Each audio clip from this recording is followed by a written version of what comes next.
Hello people, कैसे हैं आप लोग। तो फ्रेंड्स, आज जो मैं आपको हॉरर स्टोरी सुनाने जा रहा हूँ वो एक रियल इंसिडेंट इंस्पायर है जो कि मेरे ही एक फैमिली मेम्बर ने एक्सपीरियंस की है। So without wasting much time, let's begin.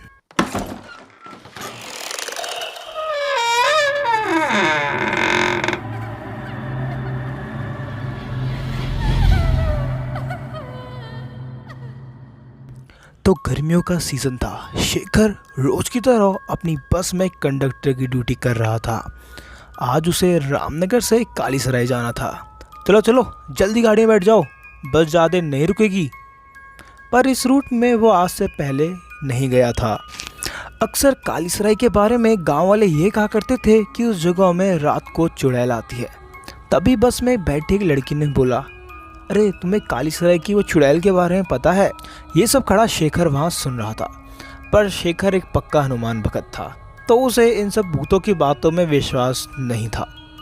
Shekhar तभी बोला, अरे ये सब भूत वूत कुछ नहीं होता है, आप सब लोग बस हनुमान का नाम लीजिए और भूत अपना आप ही भाग जाएगा।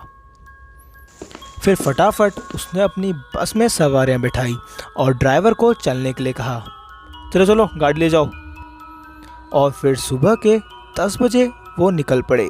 उस गाड़ी में कई लोग मिले जो कि कालीसराय की बातें कर रहे थे और वहाँ के भूतिया बातों के किस्से सुना रहे थे। पर शेखर इन सब बातों को इग्नोर कर रहा था। ये लोग कभी नहीं सुधरेंगे। ऐसे ही उन्होंने लगभग 300 किलोमीटर का रास्ता तय कर दिया और वो कालीसराय पहुँच गए, जहाँ उन्होंने आखिरी सवारी भी उतार दी। इसके बाद शेखर ने बस ड्राइवर को बस आगे लेने के लिए बोला, चलो चलो यहाँ से निकलते हैं, काफ़ी टाइम भी हो गया है। टाइम रात के लगभग 10 बज गए थे और बाहर बहुत अंधेरा हो गया था। बाहर बहुत सन्नाटा और सुनसान सड़क थी। तभी ड्राइवर ने गाड़ी वापस रामनगर के लिए मोड़ दी। वो लगभग 1 किलोमीटर ही आगे चले थे कि अचानक उनकी गाड़ी एक बरगद के पेड़ के किनारे रुक गई। शेखर ने ड्राइवर से पूछा, अरे क्या हुआ, गाड़ी क्यों रुक गई। इस पे गाड़ी का ड्राइवर उतर के इंजन चेक करने लगा, पर उसे सब सही लगा। वो बोला, इंजन तो सब ठीक ही है, पता नहीं गाड़ी क्यों रुक गई। जिस पे शेखर ने कहा, अरे 300 किलोमीटर चल के आई है गाड़ी, शायद इंजन गर्म हो गया होगा। अब क्योंकि रात के लगभग 12 बज गए थे और इस टाइम पे मैकेनिक मिलना भी काफ़ी मुश्किल हो गया था और कहीं ना कहीं बस का ड्राइवर काफ़ी डरा हुआ था, क्योंकि उसे कालीसराय के चुड़ैल के किस्से याद आने लगे थे। वो शेखर को बोला, साहब चलते हैं, पास ही एक होटल है, वहाँ रुक जाते हैं। इस पे शेखर उससे कहता है, अरे मैं बस में ही रहूँगा यार, बस को अगर खाली छोड़ दिया तो चोर लुटेरे आके लूट सकते हैं ना, तुम्हें कोई फिक्र है या नहीं है। पर ड्राइवर इतना डरा था कि वो वहाँ नहीं रुका। वो बोला, साहब मैं नहीं रुकूँगा, मुझे बहुत डर लगता है, मैं होटल में चला जाऊँगा। वहीं शेखर बस में ही रुकने का फ़ैसला करता है। अरे ठीक है तुम जाओ, मैं भी देखता हूँ कौन चुड़ैल आती है, कोई भूत नहीं होता, जाओ जाओ तुम जाओ, मैं यहीं रुकूंगा।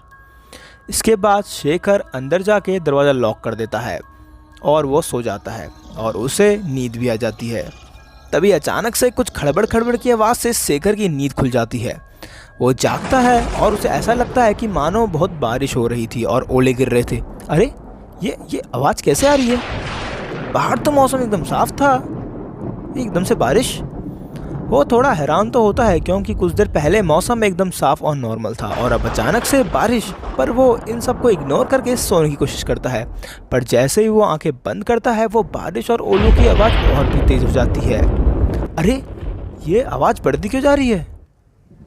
ऐसा लग रहा था कि मानो उसकी बस के ऊपर चढ़ के कोई पत्थर मार रहा हो। तभी शेखर बस की खिड़की खोलता है और बाहर हाथ डालता है, पर वो एकदम सुन्न पड़ जाता है क्योंकि बाहर पे ना तो बारिश हो रही थी ना ओले गिर रहे थे। अरे अरे अरे ये क्या हो रहा है, बाहर तो बारिश है नहीं, पर ये आवाज़ कहाँ से आ रही है। हे भगवान, हे बजरंगबली, ये क्या क्या क्या क्या हो रहा है ये।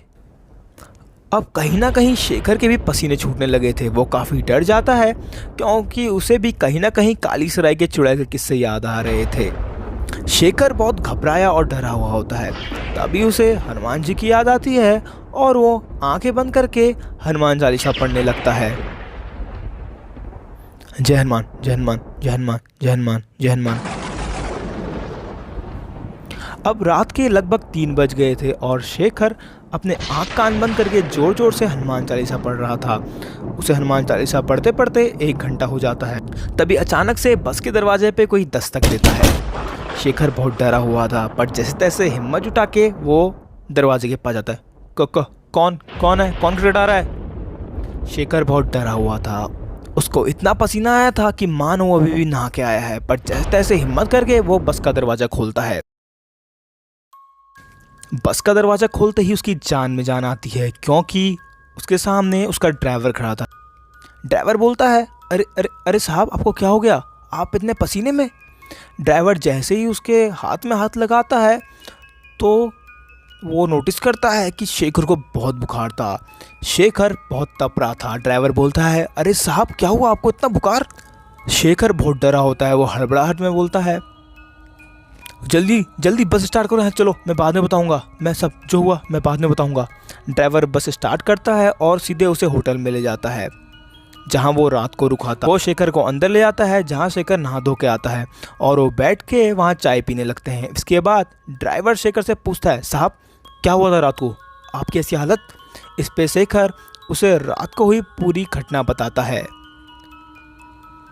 डर अभी भी उसकी आंखों में साफ झलक रहा था। उनकी ये सब बातें बगल में खड़ा हुआ होटल का एक वर्कर सुन लेता है। तो साहब, मैंने आपकी सब बातें सुन ली है। क्या आपकी बस भी उसी बरगद के पेड़ के पास खराब हुई थी? तो इस पे शेखर बता देता है कि हाँ, वही बरगद का पेड़ पर तुम्हें कैसे पता? ये सुनकर मानो उस वर्कर के पसीने छूट गए थे। वो उनको अपने साथ उसी जगह पे ले जाता है और यहाँ पे हमें सब सच्चाई पता लगती है। ठीक, वो शेखर को बोलता है कि साहब, आज से ठीक 5 साल पहले इस जगह पे एक लड़का और लड़की जो कि पति पत्नी थे, उनका एक्सीडेंट हुआ था, जिससे एक शराबी बस ड्राइवर ने ठोक दिया था। और इसके बाद से यहाँ पर कई घटनाएं हुई हैं जिसमें कई बस ड्राइवर और कंडक्टर की बेरहमी से हत्या हुई है। ये सुन के शेखर और ड्राइवर बहुत डर जाते हैं। कांपते हुए शेखर बोलता है, तो यार, तो हम बच कैसे गए? तभी वो वर्कर एक खतरनाक हंसी हंसता है और शेखर की जेब की तरफ इशारा करता है। शेखर अपनी जेब में हाथ डालता है और उसकी जेब में उसे हनुमान चालीसा मिलती है। शेखर हड़बड़ाहट में कहता है, मगर पर इतने में ही वो देखता है वो होटल का वर्कर गायब हो गया था। शेखर और ड्राइवर ने ना आओ देखा ना ताओ और फटाफट गाड़ी लेके कालीसराय से निकल पड़े और इसके बाद वो कभी वहाँ नहीं गए। तो फ्रेंड्स, यहीं पे इंसिडेंट ख़त्म हो गया। जिस आदमी के साथ ये इंसिडेंट हुआ है वो मेरी फैमिली के बहुत क्लोज है और मेरी मानो जब उसने मुझे कहानी सुनाई थी तो उस टाइम पे उसके पसीने छूट गए थे। और हाँ, ये एकदम सही स्टोरी है। तो फ्रेंड्स, होप आपको वीडियो अच्छी लगी। अगर आप मुझसे ऐसी और वीडियो चाहते हैं एनिमेटेड और रियल, तो please like share subscribe my channel. Thank you.